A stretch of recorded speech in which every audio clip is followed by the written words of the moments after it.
पूरा पाकिस्तान मेरे से इसलिए मोहब्बत करता है कि मैं सच बोलता हूं, और आधा पाकिस्तान मुझे इसलिए नापसंद करता है क्योंकि मैं सच बोलता हूं।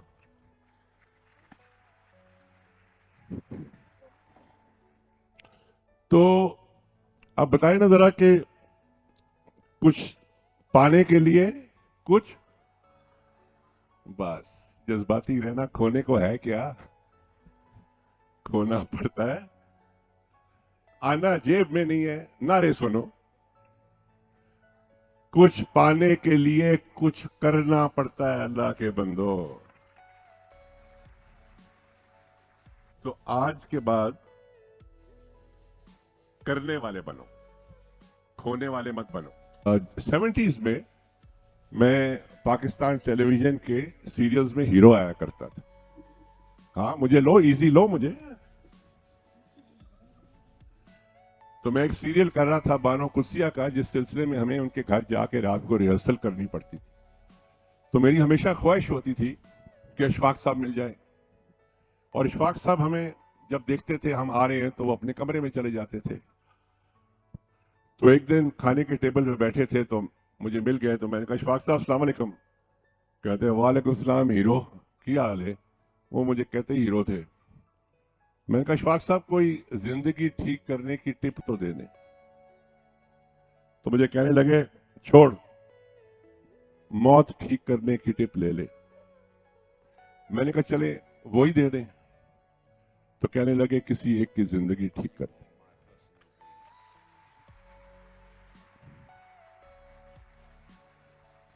तो तुम सब में से अगर आज एक ठीक हो जाए ना, तो मेरा हिसाब ऊपर आसान हो जाएगा। हमने ये सुना है कि वो मुल्क गरीब होता है जिसके पास डॉलर नहीं होते, जिसके पास सनत नहीं होती, जिसके पास ज़र मुबादला नहीं होता, वो मुल्क गरीब होता है। लेकिन मुझे नौकरी करते करते 48 साल हो गए, और अल्हम्दुलिल्लाह आज भी कर रहा हूं। मैं ये समझता हूं कि वो मुल्क गरीब होता है जिसकी नौजवान नस्ल ख्वाब देखना बंद कर दे।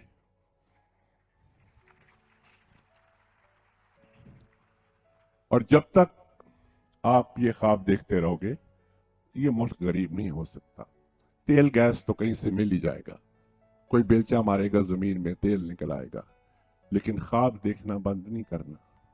और मैंने आपसे माजरत इसकी भी करनी है कि जो पाकिस्तान मुझे मिला और जो मैं आपको दे के जा रहा हूं, उसमें बहुत फर्क है। हमें तो बहुत अच्छा पाकिस्तान मिला, और हम उसका सत्यानाश करके आपको दे के जा रहे हैं। लेकिन याद रखना कि जब इम्तिहान मुश्किल हो तो पढ़ाई ज्यादा करनी पड़ती है, और किसी हुकूमत का वेट ना करना कि उन्होंने आके इस मुल्क को ठीक करना है। जिन्होंने इस मुल्क को ठीक करना है वो इस हॉल में बैठे हुए हैं। और ये कभी भी नहीं होगा कि इमरान साहब के घर में कोई आके कहे इमरान साहब बाहर आ जाए, पाकिस्तान ठीक हो गया। लोग कहते हैं जी लीडरशिप की कोई टिप दें, और लीडरशिप पे तो हजारों किताबें लिखी हुई हैं, मैं क्या टिप दूं। लेकिन अगर कोई शॉर्टकट मारना है ना, जो आप लोगों को आजकल बहुत पसंद है, तो काबिलियत और इंसानियत को ब्लेंडर में डाल के देखना, तुम्हें दूसरी साइड से लीडर ही निकल के बताएगा। ये दो चीजें को मिक्स कर देना। और दूसरी टिप लीडरशिप की इससे भी आसान है कि 12-13 साल की उम्र से अब तक जो लोगों ने आपके साथ किया, जो आपको अच्छा नहीं लगा, चाहे वो आपके वालिदैन ही हो, आपके असातिज़ा हो, आपके बॉसेस हो, आपके दोस्त हो, जिन लोगों ने आपके साथ वो काम किए जो आपको बहुत बुरे लगे, उसकी एक फहरिस्त बना लें। और दूसरी साइड पे एक और फहरिस्त बनाएं उन लोगों की जिन्होंने आपके साथ वो काम किए जो आपको बहुत अच्छे लगे। और जब ये दो लिस्ट बन जाए, तो जो चीज आपको नहीं पसंद आज के बाद वो करना बंद कर दें तो लीडर बन जाएंगे। ये मुश्किल काम नहीं है, ये मुश्किल हम लोगों ने किया हुआ है क्योंकि हमारी रोजियां लगी हुई हैं इसमें। जितनी चीज हम मुश्किल करेंगे उतने आप लोग ज्यादा इंप्रेस होते हो। जब दादी ने कहा था कि कोई वड्डा बोल रहे होए थे विच ना बोली, उसकी बात नहीं सुनी ना। लेकिन जब आजम जमील कम्युनिकेशन स्किल्स पढ़ाने आएगा तो कहेंगे यार देखो, जो आजम जमील आज कह रहा है वो बुजुर्ग और वालदेन कह के चले गए। उनसे बड़ा कोच कौन था? क्यों नहीं सुनी उनकी? हमारा वेट कर रहे थे। और एक और मैं बात कसम खा के कह सकता हूं कि अगर आप लोग अभी अपनी सबसे बड़ी कमजोरी सोच के रखें, कि आप अभी सोचें इसी वक्त कि मेरी सबसे बड़ी कमजोरी क्या है, और मैं फिर आपसे दूसरा सवाल करूं कि आज से 3 बरस पहले चले जाएं तो 2020 में इसी तारीख में ये कमजोरी थी? इसका जवाब देने की जरूरत नहीं है, मुझे इसका जवाब आता है। तो मेरा दूसरा सवाल है कि 3 साल से क्यों झक मार रहे हो? किसने ठीक करनी है ये कमजोरी? कौन है, उसका नाम पता चले ना। और यहां क्या लिखा हुआ है, बोर्ड क्या लगाया हुआ है? अशरफुल मखलूकात। सदके जाऊं अशरफ मखलूक के, जो एक अपनी कमजोरी नहीं ठीक कर सकी। और जब मेरी उम्र के होगे ना तो फिर अपने नवासे को गोद में बैठा के कहना कि तेरे नाने दी अंग्रेजी ठीक होंदी, उसने फटियां पाल देनी असा। और उसी नवासे ने कहना है कि नाना जी सीख लेनी थी ना, 3-4 महीने की मेहनत थी ना, सारी जिंदगी खराब कर ली। और जिस दिन आप लोगों ने यह फैसला कर लिया कि मैंने कुछ करना है, उस दिन आजम जमील बेरोजगार हो जाएगा।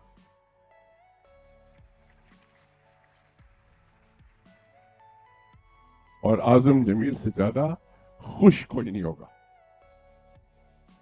हमारे जमाने में हमारी बेइज्जती आउटसोर्स हुआ करती थी, हमारे पेरेंट्स हमारी बेइज्जती आउटसोर्स कर देते। इसका मतलब है कि पूरा मोहल्ले को इजाजत थी कि वो उनकी औलाद को चपेड़े मारे, क्योंकि बच्चे सांझे होते थे। आज तो ये बच्चा तुम्हारा है और ये बच्चा मेरा है, किसी की मजाल नहीं है कि तुम्हारे बच्चे से कोई बात कर सके या उसको किसी गलत काम से रोक सके। तो हमने तो मोहल्ले ने पाला और उनकी बातें सुन के हम बड़े हुए और उनके कंधों पे खड़े होके हमने दुनिया को देखी। तो खुदारा, जब कोई डांट रहा हो, जब कोई आपकी गलती बता रहा हो, तो उससे नफरत करनी ना शुरू कर देना, उसका शुक्रिया अदा करना। ओलंपिक गोल्ड मेडलिस्ट और आप में क्या फर्क है?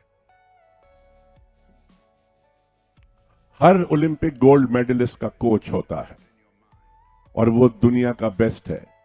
आपका कोच है कोई? टीचर्स कोचेस नहीं होते, ना ही मेंटोर्स कोचेस होते। तो वो अगर दुनिया का बेस्ट प्लेयर है तो उसको कोच की क्या जरूरत है? वो तो दुनिया का बेस्ट प्लेयर है ऑलरेडी, दुनिया का नंबर 1 है। तो आपका कोच क्यों नहीं है कोई?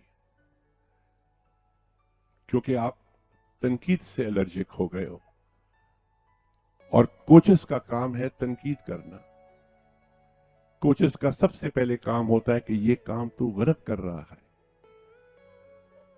और जब सुनने की, तनकीद सुनने की हिम्मत चली जाए तो आप लोग कोचेस से महरूम हो जाओ। और कोच का कोई टाइटल नहीं होता। कोच आजम जमील सूट पहन के नहीं आता।